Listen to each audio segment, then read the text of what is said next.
रहमानिर्रहीम। अस्सलाम वालेकुम। उम्मीद है आप ठीक होंगे, खैरियत से होंगे। तैयब लोच आपकी खिदमत में फिर से हाजिर है जी। सबसे अहम आज डेवलपमेंट तो यही है कि आईनी तरमीम जो है वो होने जा रही है। अगरचे सुप्रीम कोर्ट ऑफ पाकिस्तान के 8 जजेस की जानिब से, जिनकी सरबराही सही जस्टिस मंसूर अली शाह कर रहे थे, उन्होंने आज फिर आज जो है वो रंग में भंग डालने की कोशिश की। और कुछ दोस्त ऐसे कह रहे हैं कि जैसे उन्होंने खुदकश हमला किया पार्लियामान पे, और उनकी ये अटेम्प्ट थी आके जो है ये तरमीम जो है वो ना हो सके, क्योंकि आज पार्लियामान इन सेशन था। और फिर उन्होंने एक एवं ही अपने तौर पे 2 सफ़े की फिर वजाहत जारी कर, जो इलेक्शन कमीशन को कहा कि हमारे फैसले पे इंप्लीमेंट किया जाए। तो सही मंसूर अली शाह के बारे में जो चीज़ें चल रही थी वो सारी दम तोड़ गई हैं। मंसूर अली शाह ने अपने पाँव पे कुल्हाड़ी मार दी है। अब इसका मक्खू तो टपक गया, ये तो फाइनल है। और दूसरा ये है कि मंसूर अली शाह ने सियासतदानों को, जो सियासत कर रहे हैं, उनको कहा कि नहीं जी, सियासत तो मैंने करनी है। अब सियासतदानों के अपना जो है वो एडी चोटी का जोर लगाएंगे कि नहीं सही मंसूर अली शाह साहब, सियासत करना आपका काम नहीं है, आपका काम तो इंसाफ देना था, जो आप फेल हो गए हो, तो लिहाजा अब सियासत हमने करनी है और हम करके दिखाएंगे। तो इसी वजह से काबीना का इजलास जो है वो सुबह 9:30 बजे होगा। फिर उसके बाद सेनेट का इजलास होना है, कौमी असम्बली का इजलास होना है, और मुमकिन तौर पर कल जो है वो तरमीम आ जाएंगी। और इस हवाले से तहरीक इंसाफ एक बड़ा स्टेक होल्डर है और तहरीक इंसाफ को मनाने की भी कोशिश की जा रही है। मुल्ला फजल रहमान दरमियान में है, कभी इधर कभी उधर, उनकी अभी तक समझ नहीं आ रही। लेकिन इसके बावजूद हुकूमत इस लेवल पे, इस निहेज पे पहुंच चुकी है कि अगर मौलाना को मिनहा भी करना पड़े, तहरीक इंसाफ भी नहीं है, तो भी हम ऐसी अटेम्प्ट जरूर कर लें कि हमारे पास जो है वो 2/3 हो जाए, ताकि हम आईनी तरमीम जो है वो इसको करने के काबिल हो जाए। तो हुकूमती होमवर्क से हमें यही नजर आ रहा है कि हुकूमती होमवर्क कंप्लीट है। जो इतफाक पैदा करने की कोशिश की जा रही थी, उस पर आज का एक दिन और ले लिया गया। बिलावल भुट्टो जरदारी साहब चले गए हैदराबाद, सानिया कारसाज जलसे से खिताब था, तो अब यही कहा जा रहा है कि वो वापस आएंगे। रात किसी टाइम भी हो सकता है मौलाना साहब से उनकी दोबारा बैठक हो। और इसके अलावा मौलाना साहब ने बिलावल भुट्टो जरदारी को कहा कि आप हमें श्योरिटी दें आके तहरीक इंसाफ के वफद की जो है वो तहरीक इंसाफ के बानी चेयरमैन इमरान खान से मुलाकात होगी। तो बिलावल ने कहा कि मैं आपको श्योरिटी देता हूं। तो यूं कल जो है ये भी मुमकिन है कि बानी चेयरमैन के साथ जो है वो तरीके इंसाफ का कोई 3 या 4 रुकनी वफद जाके मिले और उनको कैल करे या बताए कि ये सूरत हाल है, हमें तरमीम का जो है वो साथ देना है, नहीं देना, क्या करना है। तो उसकी हिदायत के बाद मंजर आमा जो है वो क्लियर होगा। लेकिन मौलाना साहब की जानिब से तहरीक इंसाफ को यह कहा दिया गया कि अगर आपकी मीटिंग नहीं होती तो फिर आपने वोट हमें नहीं करना।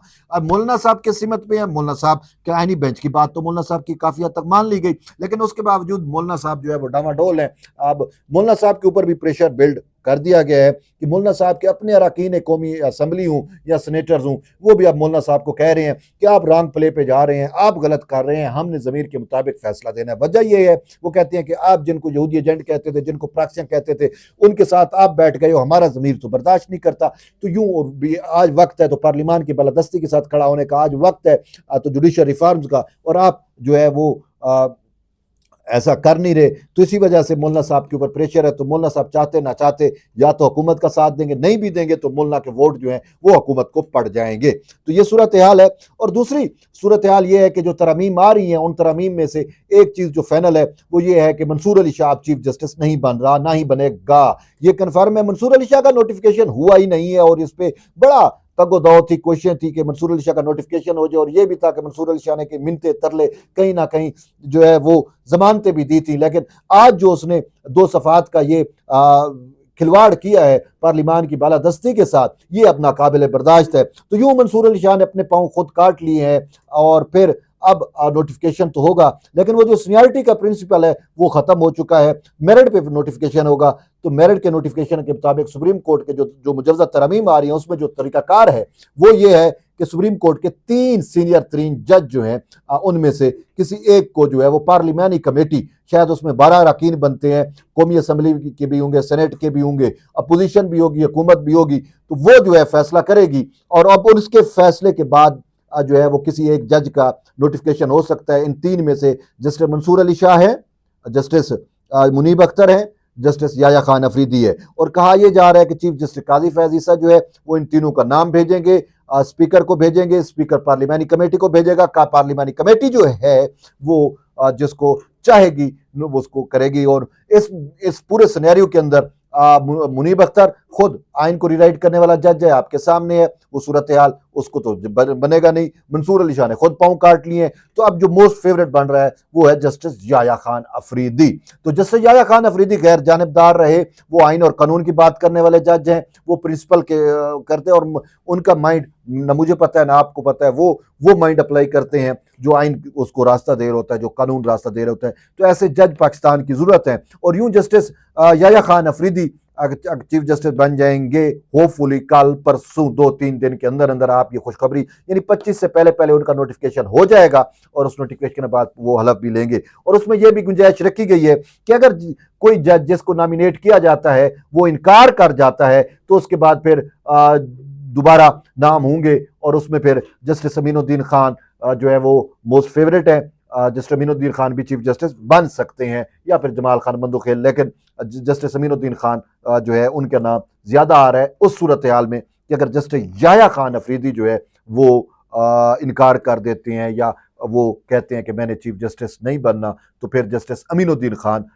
जो है वो प्रोबेबली जो है वो चीफ जस्टिस बनेंगे सुप्रीम कोर्ट के। और साथ कॉन्स्टिट्यूशनल जो बेंच है उसकी भी कंपोजिशन है। और हम जो समझ मौलाना साहब की जो बेंच की तजवीज़ थी होली सोली वो तजवीज़ नहीं है, बल्कि यूं समझें कि वफाकी आईनी अदालत और कॉन्स्टिट्यूशनल बेंच के दरमियान की एक चीज़ आ रही है। और यही बिलावल भुट्टो जरदारी ने इस पर एग्री किया और वो ये चाहते हैं कि जो हमारा मकसद था, मंशा थी, वो इस बेंच से पूरा हो रहा है। ये कॉन्स्टिट्यूशनल बेंच होगा, उसमें जजेस की भी अलग तैनातियां होंगी और उसमें चारों सूबों की जो हम कह रहे थे वफाकियत, उसकी भी जो है वो मजबूती की बात होगी। चारों सूबों से जज लिए जाएंगे और यूं जो है वो मुमकिन तौर पे कहा जा रहा है कि कॉन्स्टिट्यूशनल बेंच होगा, लेकिन ये करीब तर होगा कॉन्स्टिट्यूशनल कोर्ट के और फिर हाई कोर्ट्स में भी यही मामलात होंगे। अब देखना यह है कि फैसल वाडा ने एक बड़ी बात की कि पीटीआई बिकाऊ माल है। हो सकता है अगर पीटीआई के लोग ही वोट दे जाए, अभी चीजें जो है वो कुछ कहना तो काबिल वक्त है, लेकिन एक बात है कि अब अना की बात है, अब जंग की बात है। जंग है तो जंग सही। मंसूर अली शाह अपने हिस्से की चाल चल चुके, जो उन्होंने करना था वो कर दिया। अब मंसूर अली शाह ने का ये आखिरी वार था जो उन्होंने पार्लिमान पे किया, जो उन्होंने आइन पे किया, जो उन्होंने इलेक्शन कमीशन पे तलवार लटकाई, ये आखिरी था। लेकिन अब जरा ये भी कह रहे हैं कि इलेक्शन कमीशन भी शायद जो है मखसूस नशिस्तों का फैसला जो है वो पार्लिमान के बनाए हुए कानून के मुताबिक कर दे, क्योंकि उसको जो कानूनी राय दी गई है उसमें यही चीज प्रिवेल कर रही है कि ये 8 जजेस की या ये वजाहत जो है हम इसके बाउंड नहीं है। तफसीली फैसला पहले ही आ चुका है और अब इसमें जो आइन और कानून कहता है उसके मुताबिक ये है कि जब पार्लिमान का कानून बन जाता है, कोई फ्रेश कानून बन जाता है, तो उसके मद्दे मुकाबले अगर कोई फैसला है सुप्रीम कोर्ट का या हाई कोर्ट का वो गैर मुअस्सर हो जाता है।